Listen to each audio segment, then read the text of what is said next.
Assalamualaikum warahmatullahi wabarakatuh. Sahabat Inspiring, salam inspirasi. Kita ketemu lagi dalam acara obrolan cerdas bersama Inspiring Channel Production. Kami masih akan melanjutkan obrolan kita mengenai kesempatan dan industri alat kesehatan di tanah air. Kita sudah beberapa kali membicarakan hal ini, tetapi kali ini kita akan lebih dalam lagi ngobrol mengenai industri alat kesehatan, kesempatannya, dan apa yang sudah dilakukan beberapa pemain alat kesehatan di tanah air. Kali ini kita akan menghadirkan seorang narasumber, yaitu Bapak Imam Subagio. Beliau adalah pemain, pembuat atau inisiator produksi alat kesehatan di tanah air. Sebelumnya beliau sudah puluhan tahun berpengalaman di bidang alat kesehatan di tanah air, baik di BUMN maupun kemudian beliau di sektor swasta karena berinisiasi untuk memproduksi alat kesehatan sendiri. Dan yang menarik, industri yang digeluti Pak Imam sekarang ini bekerja sama dengan BUMN tanah air. Assalamualaikum warahmatullahi wabarakatuh. Waalaikumsalam. Terima kasih banyak Pak Imam atas kehadirannya pada acara Obras kali ini untuk kita membicarakan mengenai industri dan opportunity atau kesempatan alat kesehatan di tanah air. Untuk obrolan kita yang di sesi pertama ini Pak, saya berharap Pak Imam bisa memberikan gambaran secara luas mengenai industri alat kesehatan dan kesempatannya di tanah air Pak. Monggo silakan Pak. Baik, terima kasih Pak atas waktunya sehingga saya diberikan kesempatan untuk berbicara di sebuah channel yang sangat inspiratif dari Inspire ini.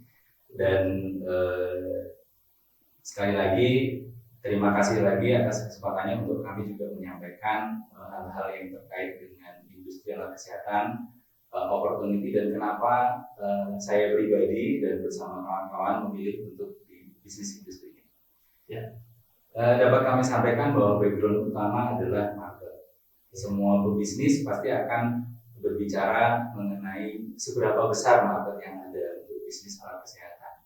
Dan kita ketahui bersama, Indonesia dengan jumlah populasi yang sangat besar tidak hanya menjadi target market bagi pelaku usaha dalam negeri, karena di Indonesia sedemikian besar, bahkan para pelaku usaha khususnya di bidang alat kesehatan Indonesia menjadi target market bagi seluruh dunia. Kita ketahui bersama saat ini potensi market bisnis alat kesehatan itu nilainya sudah triliunan.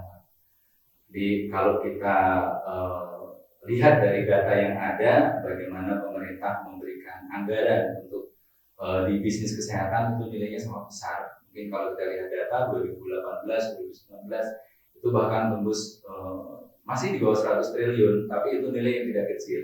Dan itu yang diperebutkan oleh pelaku usaha baik dari dalam negeri maupun dari luar negeri.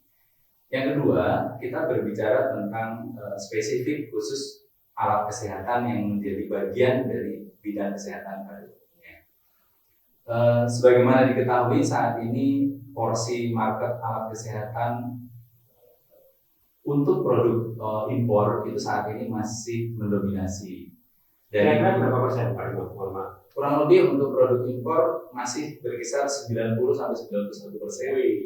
Jadi kalau kita melihat opportunity bagi pelaku industri dalam negeri, alkes dalam negeri, itu sebuah tantangan sekaligus sebagai sebuah opportunity. Iming-iming ya Pak? Ya, tentu saja. Bahwa ada 90% yang masih terbuka sebetulnya, betul, untuk kita masuk ke sana. Betul sekali. Kalau tidak salah, pemerintah juga memberikan kebijakan-kebijakan untuk memberikan semacam kemudahan untuk pelaku industri dalam negeri untuk alat kesehatan ya Pak? Betul sekali ya. Nah ini bidang alat kesehatan yang bisa bisa dimasuki oleh para pelaku usaha, pelaku bisnis di bidang alat kesehatan.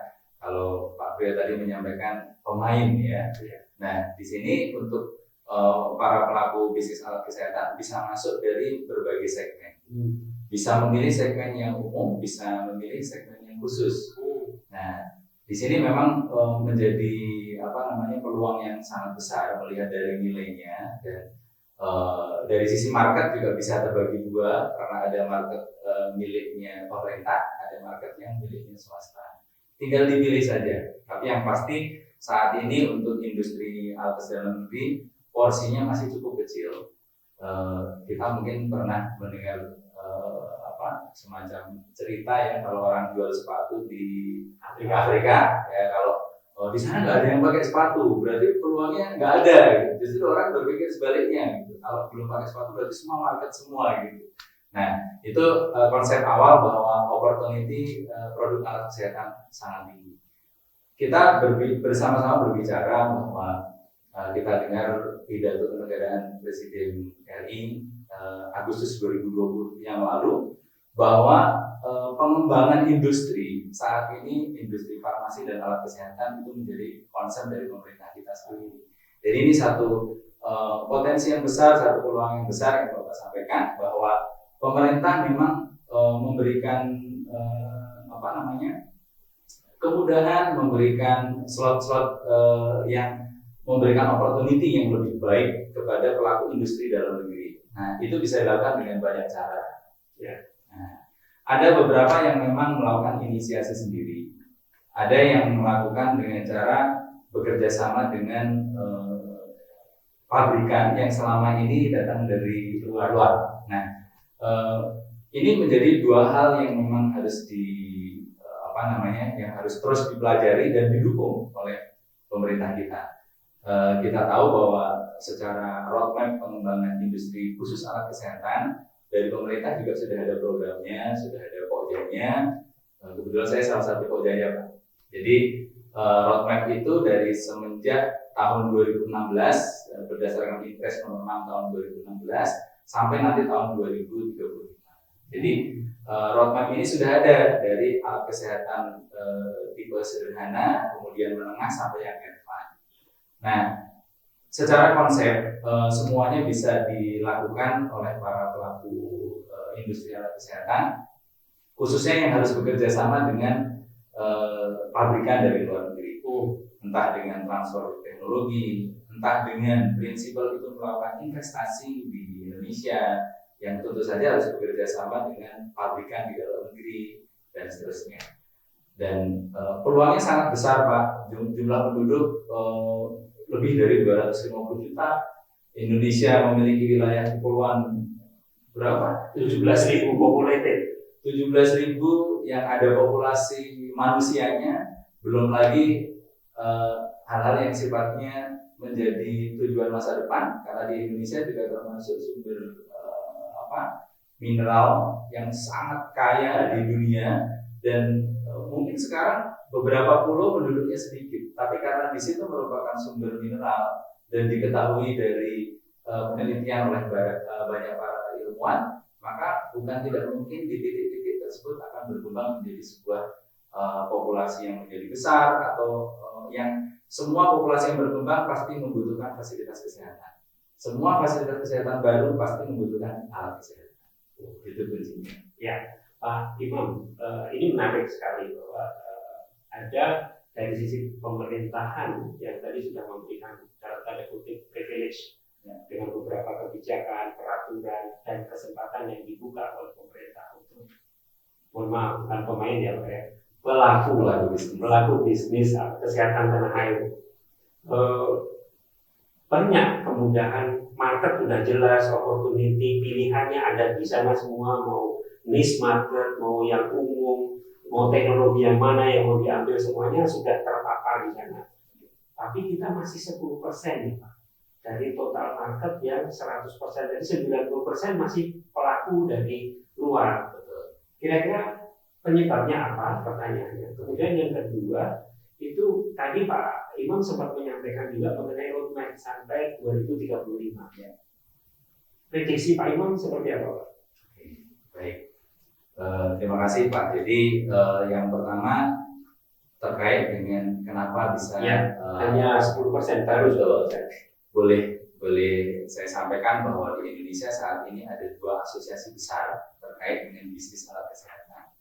Ada gabungan pengusaha alat kesehatan dan laboratorium untuk produk-produk impor, ya, Galkeslab, Bapak tahu dengan namanya Galkeslab, dan ada asosiasi yang merupakan gabungan daripada industri alat kesehatan yang namanya ASPAKI, Asosiasi Produsen Alat Kesehatan Indonesia. Nah, kedua organisasi ini memberikan dukungan kepada proses bisnis yang besar secara keseluruhan di Indonesia. Nah, untuk gabungan dari produsen alat kesehatan sendiri baru berdiri sekitar pada saat krisis ekonomi yang pertama, yang kita nggak berharap ada yang kedua ya. Krisis ekonomi tahun 98 itu didirikan ke sekitar 8 perusahaan, dan sekarang sudah ada hampir 150 perusahaan. Dan unik sekali, kondisi pandemi itu ternyata mendorong industri alat kesehatan yang sekarang jumlahnya sudah bersertifikat resmi dari Kementerian Kesehatan 650 perusahaan, which is sangat besar opportunity-nya, sehingga banyak sekali yang melakukan pengembangan usaha. Mungkin tadinya bergerak di bidang otomotif, sekarang di bidang alkes. Tadinya di bidang garment misalnya, sekarang di bidang alat kesehatan dan yang lainnya. Nah, hal ini satu hal yang sangat positif. Sebagaimana Bapak ketahui bahwa pengembangan industri dalam negeri termasuk alat kesehatan sebenarnya salah satu faktor yang mendorong atau mendukung untuk solusi terhadap pertumbuhan ekonomi. Ya, kita tahu bersama dengan pertumbuhan ekonomi yang sangat tertekan dengan adanya pandemi, maka pertumbuhan di sektor industri termasuk alkes tentu saja itu sangat mendukung untuk pertumbuhan ekonomi menjadi lebih cepat dibandingkan jika kita masih bertahan atau dengan kondisi kita bergantung dengan produk-produk impor. Karena faktor untuk bisa mendukung pertumbuhan ekonominya menjadi lebih kecil dibandingkan dengan industri dalam negeri. Nah, kenapa bisa terjadi pertanyaan Bapak tadi? Karena memang betul usianya yang memang cukup muda. Jadi berumur dari asosiasi ini, dan yang kedua adalah kita berbicara dari sisi industri itu dari hulu ke hilir. Jadi dari ide, gagasan, dari desain, dari produksi secara massal, kemudian ada proses distribusi, ada proses masuk ke dalam digunakan ke user. Nah, kita tahu bersama Pak bahwa faktor produk alat kesehatan dari yang basic sampai yang advance itu untuk ketertarikan atau istilahnya preferensi dari para user itu juga menentukan. Jadi kalau kita bisa kategorikan dari itu ke arah demand ya Pak maksudnya. Betul. Ke arah demand-nya seperti apa? Mungkin lebih skala besarnya dari sisi penyerapan. Jadi di Indonesia sekarang sudah kita sama-sama sangat senang di mana ada 600-an industri baru ya, dari yang sudah existing di asosiasi, kemudian ada tumbuh industri baru. Nah, ini jangan sampai nanti produk itu ada inovasi baru, ada industri baru, ada produk-produk baru yang sangat banyak jumlahnya, tapi tidak terserap. Nah, kita pahami bersama bahwa hal ini membutuhkan dukungan dari banyak pihak. Dari sisi industri sendiri, juga peran dari masyarakat dalam hal ini adalah user, ada profesor, ada dokter, ada rumah sakit pemerintah, rumah sakit swasta, untuk mencintai produk dalam negeri. Nah, dari sisi industri juga harus meningkatkan kualitasnya, jangan mentang-mentang sudah dapat difasilitasi, kemudian yang penting asal produksi saja. Nah, itu tidak tepat juga. Ya. Di satu sisi penyerapan, karena memang anggaran untuk kesehatan itu terbesar adalah miliknya pemerintah. 80% anggaran di bidang kesehatan itulah milik pemerintah, 20% saja miliknya swasta.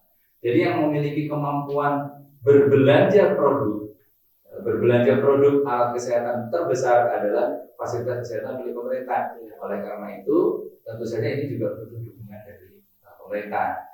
Pada saat penyerapannya ini tinggi, maka dengan otomatis persentase kontribusi dari industri alat kesehatan akan semakin tinggi.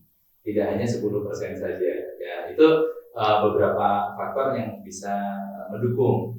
Dan insya Allah saat ini semuanya berjalan, Pak. Jadi baik dari sisi industri yang bergabung di asosiasi, dari sosialisasi kepada para user di sisi demand, dan juga kebijakan-kebijakan pemerintah yang mendukung. Nah, walaupun memang kebijakan ini juga harus strategis, jangan sampai juga pemerintah memiliki kebijakan yang pada akhirnya menjadi kendala dengan WTO misalnya.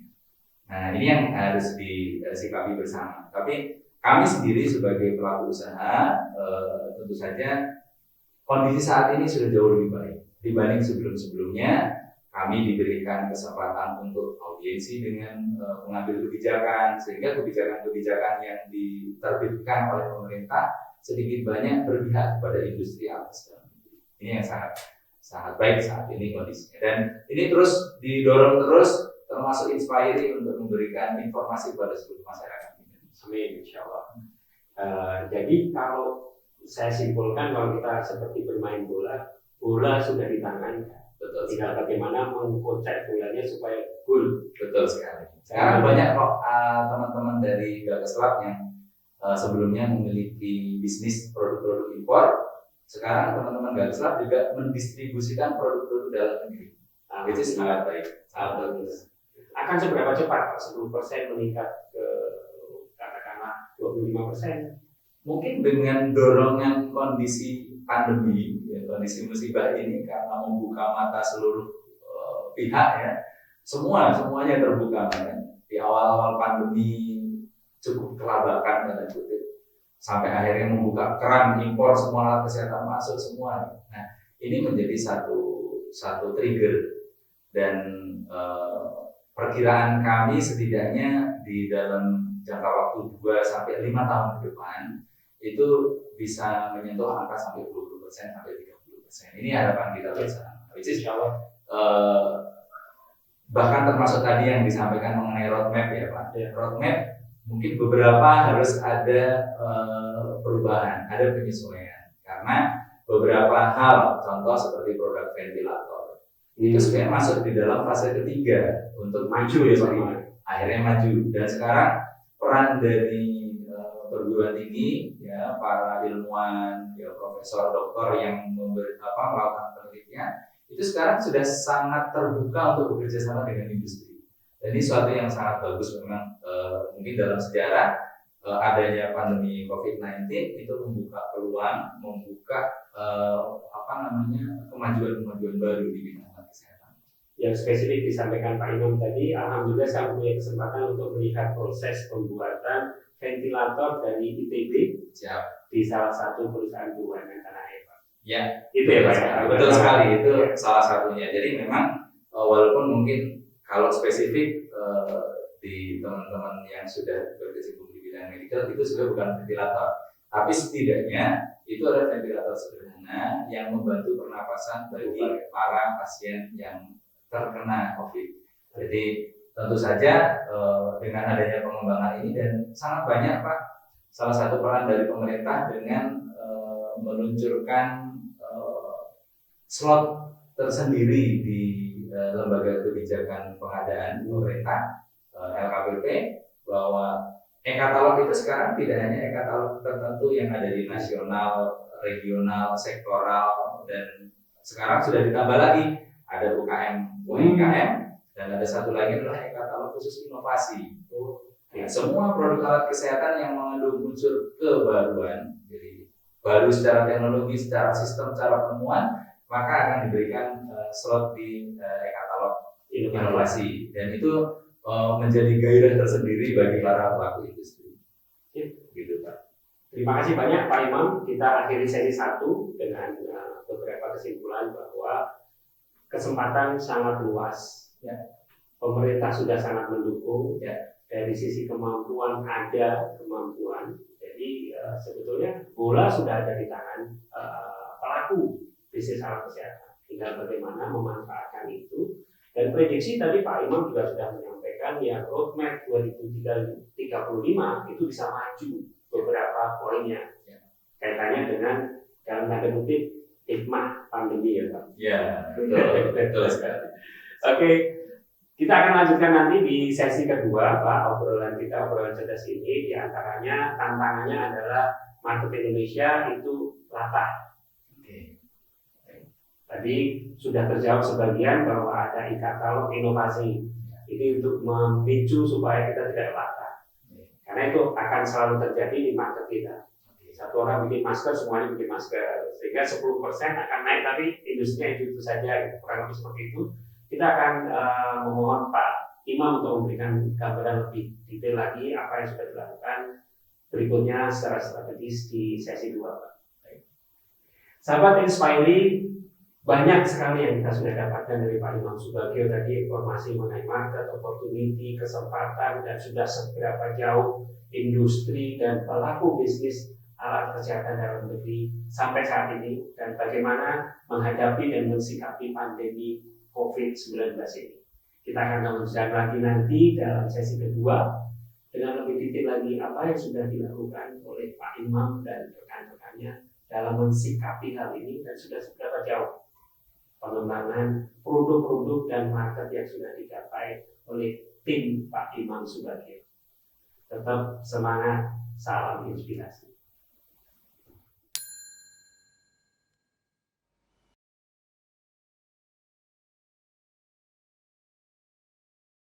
Sahabat Inspiring, kita ketemu lagi melanjutkan obrolan cerdas kita bersama Pak Imam Subagio mengenai alat kesehatan yang sangat menarik. Di sesi 1 kita sudah mendapatkan informasi yang sangat lengkap, tapi akan lebih lengkap lagi kita mendapatkan lebih detail informasi dan pengalaman Pak Imam Subagio sebagai pelaku industri alat kesehatan. Pak Imam, kita ketemu lagi, kita lanjutkan obrolan kita Pak. Tadi sudah disampaikan banyak hal mengenai kesempatan, kemampuan kita, dan bola sebagai pelaku sudah ada di tangan pelaku alat kesehatan dalam negeri. Tapi diantaranya yang terpikir oleh saya Pak, tidak hanya di bisnis alat kesehatan, tapi di bisnis yang lain pun di tanah air kita itu pameo latah, itu sangat hidup. Jadi copy paste. Satu orang bikin masker, semua ikut-ikutan bikin masker karena tidak mau melewatkan momentum pandemi. Tapi ini pasti akan membuat produk life cycle yang harusnya panjang menjadi pendek karena pemainnya banyak sekali, sehingga bertempur habis-habisan di situ. Sehingga saya khawatir nanti yang 25% 5 tahun ke depan pangsa pasar ini itu tidak terjadi Pak. Jadi satu itu, kemudian yang menjadi mindset juga itu Indonesia dalam hal teknologi itu selalu ketinggalan. Nah, dua hal ini Pak, apakah ini saling berhubungan bahwa selalu copy paste karena tidak adanya kemampuan dari sisi teknologi, atau gimana ini menurut Pak Imam? Karena tadi sedikit saya juga sudah mendapatkan dari Pak Imam, sebetulnya ventilator kita bisa meskipun tidak secanggih yang ada dan dibutuhkan, tapi paling tidak sudah ada kesana gitu tuh. Ya. Ventilator insya Allah yang canggih dalam proses juga Pak. Jadi ada industri alat dalam negeri yang juga memilih untuk di sektor advance-nya. Ini satu background untuk menjawab Bapak. Gitu. Sepakat Pak, kalau di Indonesia ini latah. Ya, sekarang lagi eranya masker semua, eranya TikTok semua. Gitu. Nah, ini yang terjadi sehingga pada saat memilih untuk kita mau bisnis atas apa, itu menjadi sebuah pertimbangan dari pelaku usaha. Nah, pada saat awal pandemi dan tinggi sekali permintaan, sementara suplainya kurang, sehingga harga masker yang satu box biasanya harganya hanya berapa rupiah ya, sekarang dulu misalnya harganya itu nggak pernah tembus 100.000, tapi pada saat itu harga bisa 400.000 satu box. Itu luar biasa memang. Nah, sampai akhirnya banyak sekali yang memproduksi masker supaya suplai terpenuhi. Tapi ada yang sedikit terlewat dari mungkin melihat dari potensi usaha yang ada.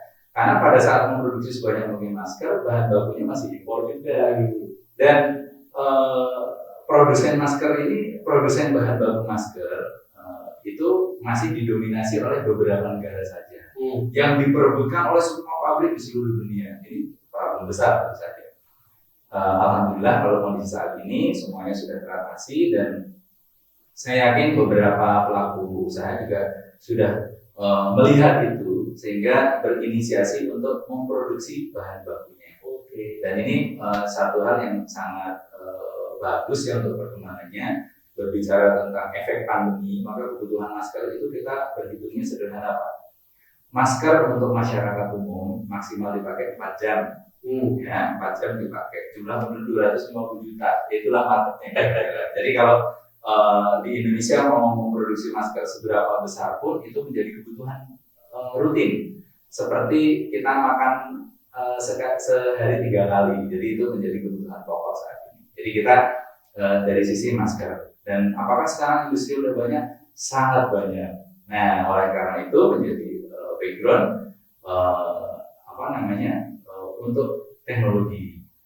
Teknologi masker sudah sangat banyak supply-nya, baik dari permesinan maupun teknologinya dari negara lain khususnya, dan dari Indonesia juga sudah ada yang bisa membuat mesin sendiri, which is bukan satu kendala. Nah, mohon izin Pak, oleh karena kondisi tersebut, kami, ya saya dan beberapa teman akhirnya memilih untuk memasuki wilayah market yang niche market. Mungkin tidak banyak yang masuk ke wilayah ini, tapi kita harus bisa berpikir bahwa bisnis alat kesehatan tidak hanya di masa pandemi. Ya, jadi kita semuanya berdoa bahwa kondisi pandemi ini semakin membaik dan semuanya bisa berjalan normal atau setengah normal, tapi tentu kondisi lebih baik. Nah, itu menjadi dasar bahwa kami bersama teman-teman itu memilih untuk industri dan memasarkan produk khusus. Jadi kami sekarang menjalani usaha di bidang hyperbaric oxygen therapy, Pak. Luar biasa. Sebagai informasi. Ini kalau kita bicara mengenai strategi, mungkin berpikir jangka panjang, kemudian tidak bermain di red ocean, ya, betul. Tapi masuk ke blue ocean, betul. Masuk ke niche market. Ya. Tapi tantangannya di depan tadi saya sampaikan mengenai kelatahan, ya. Dan pameo bahwa kita secara teknologi selalu ketinggalan. Mudah-mudahan ini menjawab Pak bahwa kita tidak seperti pameo yang ada. Betul. Karena kalau kelatahan itu sejarah membuktikan itu Pak, bahwa kita industri atau pelaku bisnis tanah air selalu latah dari sisi apapun gitu. Kita masih ingat kalau kita sekarang ini lagi banyak dalam tanda kutip seperti monkey bisnis mengenai tanaman. Yeah. Tentu Pak Imam tahu itu yang namanya, saya agak risih juga menyebutkan. Tapi kalau yang 5 tahun yang lalu atau 10 tahun yang lalu itu ada yang namanya gelombang cinta, harganya naik terus habis. Nah ini juga kurang lebih akan seperti itu kurang lebih. Tapi mudah-mudahan yang digeluti Pak Imam dengan teman-temannya ini tentunya akan menjadi sesuatu yang lain. Betul, silakan Pak diceritakan lebih detail mengenai bentuknya dan teknologinya Pak. Ya, jadi memang banyak yang memiliki anggapan bahwa Indonesia ketinggalan secara teknologi, dan ini diakui pada saat kami sebagai pelaku usaha alat kesehatan, khususnya industri alat kesehatan dalam negeri, memasarkan produk ini kepada end user. Stigma yang menancap bahwa mereka masih European minded, ya, atau produk dari luar negeri lah, yang lebih canggih, lebih hebat dan seterusnya. Padahal kalau kita teliti lebih jauh, banyak sekali produk tidak hanya alat kesehatan yang anak-anak bangsa penciptanya. Kita tidak lupa ini sebuah sejarah bahwa Indonesia juga pernah memproduksi pesawat terbang. Itu salah satu contoh. Kemudian berapa banyak ahli konstruksi yang membuat jalan layang dan seterusnya, ahlinya dari Indonesia. Bahkan negara lain termasuk negara tetangga Malaysia itu menggunakan jasa dari anak bangsa. Nah, tidak ketinggalan Pak Priyo di kesempatan kali ini. Tentu saja kami sebagai pelaku usaha juga sangat berharap bahwa Inspire itu juga membantu memberikan inspirasi kepada masyarakat untuk mengenal kok bisa-bisanya sih ada industri hyperbaric oxygen therapy di Indonesia. Dapat kami sampaikan bahwa background awal adalah Indonesia memiliki 17.000 populated. Itu sebenarnya satu modal awal. Bahwa secara keilmuan hyperbaric oxygen therapy peruntukannya adalah untuk para penyelam, baik penyelam itu sebagai militer ataukah sebagai aktivitas komersial lainnya, sport atau mungkin sekedar jalan-jalan misalnya, yang semuanya melakukan aktivitas penyelaman.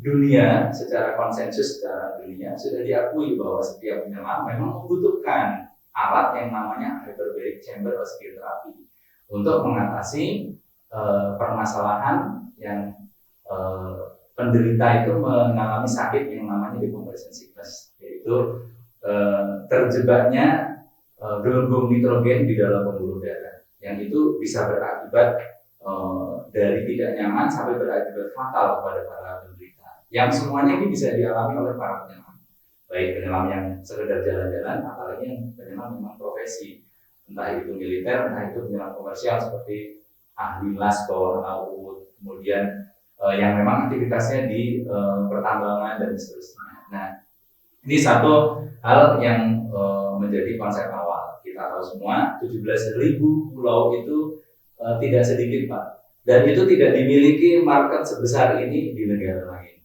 Nah, perkembangan keilmuan hyperbaric sendiri memang diawalinya ada di Eropa. Nah, mungkin di Indonesia menjadi sesuatu yang baru. Nah, di awal tadi saya sampaikan bahwa Inspire akan memberikan inspirasi dengan channel ini. Bapak bisa membantu kami, Pak, untuk sosialisasi. Insya Allah, karena ini tadi disampaikan Pak Imam satu teknologi yang penting, ya, tetapi merupakan market yang niche. Ya. Tapi itu dari sisi kesehatan, awareness-nya masih belum di sana mungkin ya, Pak. Ya, betul sekali. Ini perlu edukasi untuk meningkatkan awareness bahwa ada kebutuhan di sana. Betul. Dan Pak Imam dan teman-teman bisa memenuhi kebutuhan itu, dan ini sudah didukung oleh pemerintah dengan segala kebijakannya, Pak. Betul. Marketnya ada di sana, 17.000 populated islands tadi bisa menjadi kesempatan-kesempatan untuk hyperbaric chambers tadi. Ya. Sangat menarik Pak Imam bahwa teknologi hyperbaric itu saya kira karena dari Eropa, saya kira merupakan teknologi yang sangat advance. Dan Pak Imam dan teman-teman ini membuktikan bahwa kita itu bisa. Di depan Pak Imam memberikan contoh juga mengenai bahwa kita mampu dengan konstruksi tol, kita mampu dengan anak bangsa, mampu dengan industri pesawat terbang, dan itu sudah puluhan tahun yang lalu. Dan sekarang sudah saatnya mungkin mobil listrik juga kan, Pak. Betul. Ya. Jadi hyperbaric kita pun mampu. Ya. Cuman bagaimana Pak Imam dan teman-teman dalam ini memanfaatkan seluruh teknologi, kesempatan pasar, kebijakan pemerintah untuk meraih sukses ke depan. Baik Pak Imam, kita lanjut lagi tadi mengenai kepiawaian anak bangsa ini dalam memanfaatkan kemampuan mereka untuk industri alat kesehatan di tanah air. Jadi Pak Imam sudah menyampaikan bahwa hyperbaric chambers bisa dilakukan oleh putra bangsa, meskipun teknologinya mungkin dari Europe pertama kali, tapi kebutuhan itu ada dengan populasi dan keseriusan. Kalau terapi hyperbaric chamber ini tidak dilakukan, akibatnya akan menjadi fatal tadi disampaikan oleh Pak Imam. Bagaimana peranan anak-anak bangsa ini, putra bangsa ini dalam memanfaatkan kemampuan mereka bersama dengan tim Pak Imam, Pak? Baik, silakan Pak. Baik Pak, jadi secara konsep memang ini satu peluang yang sangat besar. Namun memang tidak banyak yang masuk ke dalam bisnis ini. Jadi ini yang kami pilih untuk bersama-sama dengan para akademisi awalnya yang akhirnya masuk ke industri. Ujung-ujungnya kalau pelaku bisnis adalah membuat produk yang dapat memberikan manfaat bagi masyarakat, tapi sekaligus juga memberikan manfaat bagi pelaku usaha. Yeah. Nah, berbicara tentang hyperbaric, Pak, memang di awal adalah produk yang ditemukan untuk mengakomodir sakit karena penyelaman. Namun berkembangnya keilmuan hiperberik, bahkan di dunia juga sudah ada asosiasinya, di Indonesia juga sudah ada persatuan atau perhimpunan kedokteran khusus hyperberiknya. Di beberapa perguruan tinggi juga sudah ada prodinya untuk keilmuan hyperberiknya. Dan ini satu hal yang sangat bagus tentu saja. Melalui channel inspirasi juga saya diberikan kesempatan untuk menyampaikan bahwa selain untuk kondisi-kondisi sakit karena penyelaman, hyperberik juga bisa digunakan untuk penyembuhan beberapa penyakit medis, dari diabetes baik dengan komplikasi luka maupun tanpa komplikasi luka. Hyperberik juga banyak digunakan para atlet di dunia maupun di Indonesia. Jadi kalau kita kenal seperti klub, mereka juga bahkan beberapa pemainnya memiliki hyperberik secara personal, dimiliki sendiri. Nah, para atlet ini mendapatkan manfaat karena hyperberik untuk memperpanjang kadar maksimum oksigen di dalam darah. Jadi kalau istilahnya para atlet menjadi tidak mudah lelah. Kalaupun dia harus melakukan exercise atau pertandingan setiap hari, maka recovery-nya menjadi cepat sekali. Karena dengan kadar maksimum oksigen di dalam darah dipertahankan lebih lama, maka si atlet tidak mudah lelah. Yang berikutnya juga untuk kondisi-kondisi mempercepat penyembuhan pasca operasi. Nah, ini atlet juga pembalap yang berisiko kecelakaan dan mengalami fraktur misalnya, atau mengalami kondisi yang mengharuskan ada tindakan pembedahan. Maka kalau pembalap itu kalau misalnya harus tidak balapan, sembuhnya 2 bulan, berarti 8 minggu tidak balapan, Pak. Poinnya banyak sekali. Nah, dengan adanya hyperberik, maka para pembalap itu cukup istirahatnya 2 minggu. Nah, 2 minggu cepat sekali, Pak. 4 kali lebih cepat dibandingkan dengan tanpa hyperberik pasca operasi. Sangat signifikan. Sangat signifikan, dan ini menguntungkan karena di minggu ketiga pembalap sudah bisa balapan lagi. Jadi seperti para pembalap di MotoGP dan yang lainnya, tidak perlu harus kehilangan poin banyak-banyak, bisa mengejar ketinggalan poinnya. Yang berikutnya, ini yang market sangat besar khususnya di negara-negara atau di kota-kota besar, yang biasanya terkenal makanannya enak-enak dan seterusnya. Tadi ada hubungan, karena biasanya kalau makanannya banyak penyakit. Ya walaupun itu enak ya. Nah misalnya tadi jelas disampaikan di diabetes, dan biasanya makanan kan cenderung gula darah meningkat sehingga timbul komplikasi penyakit yang lainnya. Dan yang terakhir yang banyak digunakan oleh banyak penduduk, apalagi yang menginginkan selalu tampil bugar. Manfaat hyperberik adalah untuk health and beauty, wellness ya. Jadi kalau Pak Priyo ingin selalu tampil awet muda, ingin tetap muda dan seterusnya, segala sesuatu baik secara tampilan maupun secara fungsi. Nah, manfaat dari hyperberik itu satu pengembangan yang sehingga memperluas dari spektrum indikasi yang bisa diberikan manfaat dari hyperberik. Dan saat ini awareness-nya masih sangat kurang. Betul. Dan ini memang dibutuhkan sosialisasi, informasi semakin banyak. Kalau saya berbicara sekarang tentang manfaat dari terapi oksigen hyperberik dibandingkan dengan 5 tahun yang lalu atau mungkin 10 tahun yang sudah jauh berbeda, Pak. Kalau sekarang, alhamdulillah, informasi juga sangat banyak. Bapak bisa lihat mungkin di YouTube atau di channel medsos yang lain, mencari hyperberik oksigen terapi sangat mudah ditemukan. Nah, teknologi tentu saja di dunia penerapannya itu sangat bisa diakomodir oleh para ahli yang ada di Indonesia. Jadi dari ahli di bidang medical, dari dokter sampai ke profesor, maupun dari ahli-ahli mekanis, dari para engineer, para ahli teknik, bahkan sampai ke ahli las misalnya, itu bisa diaplikasikan di Indonesia. Kemudian secara pemanfaatan, hyperberik sendiri juga mencakup banyak market, dari masyarakat umum, kedokteran, medis, sport, kecantikan, sport, bahkan masuk ke dunia militer. Kalau Bapak bisa melihat bahwa fasilitas layanan hyperbaric ini juga digunakan oleh para tentara di negara-negara maju. Salah satunya Amerika. Amerika memiliki layanan di rumah sakit tentaranya, itu layanan unggulannya adalah hyperbaric. Nah, jadi memang sudah saatnya bahwa Indonesia, teknologi hyperbaric sudah dikenal dari semenjak sebelum tahun 1900 bahkan. Masuk ke Indonesia pertama kali tahun 1960. Itu pun dari institusi milik TNI Angkatan Laut. Nah, ini yang mungkin menjadi pengembangan bahwa saat ini tidak hanya rumah sakit milik TNI yang memiliki hyperbaric, khususnya TNI AL, tapi sekarang sudah masuk rumah sakit umum daerah, sudah masuk rumah sakit swasta, bahkan klinik yang memenuhi standar yang diberikan oleh Kementerian Kesehatan sudah bisa memiliki fasilitas layanan hyperbaric. Bicara mengenai potensi, Pak, besar sekali.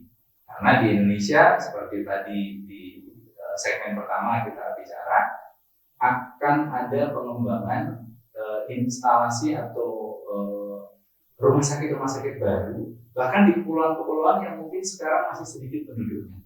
Kenapa demikian? Karena penelitian berjalan terus. Ada beberapa pulau yang sekarang masyarakat yang tinggal di daerah tersebut masih sedikit. Ternyata setelah diteliti di situ sumber mineral.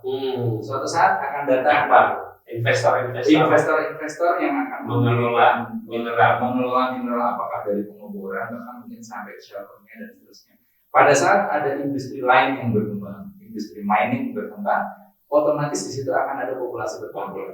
Pada saat ada populasi, industri tadi tidak akan melakukan pengembangan kalau tidak didukung adanya fasilitas basic seperti fasilitas rumah sakit. Kalau mereka bergerak di bidang pertambangan, otomatis mereka membutuhkan fasilitas layanan hyperbaric. Gitu, Pak. Ya, luar biasa, Pak Imam. Jadi kali ini kita sudah mendapatkan gambaran yang lebih jelas dan menjanjikan, Pak, menurut saya. Karena tadi ada banyak hal yang sudah terjawab oleh yang disampaikan Pak Imam, terutama yang terakhir mengenai teknologi.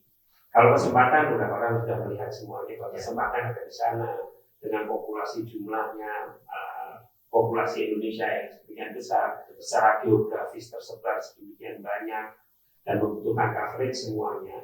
Karena layanan kesehatan tidak mungkin harus datang jauh-jauh masyarakat untuk mendapatkannya, tapi justru layanan kesehatan yang harus mendekat kepada masyarakat. Betul sekali. Nah, teknologi tadi menjadi pertanyaan, tapi terjawab semuanya bahwa teknologi secanggih hyperbaric pun itu sudah ada dan siap dan sudah dilakukan dan sudah dipasarkan oleh Pak Imam dan tim. Tinggal tantangannya adalah awareness ya Pak. Edukasi, awareness bahwa ini manfaatnya besar, tidak hanya seperti yang dilihat sekarang, tapi ke depan pun kebutuhan akan semakin meningkat. Terima kasih banyak Pak Imam untuk kehadirannya pada obras cerdas kita saat ini.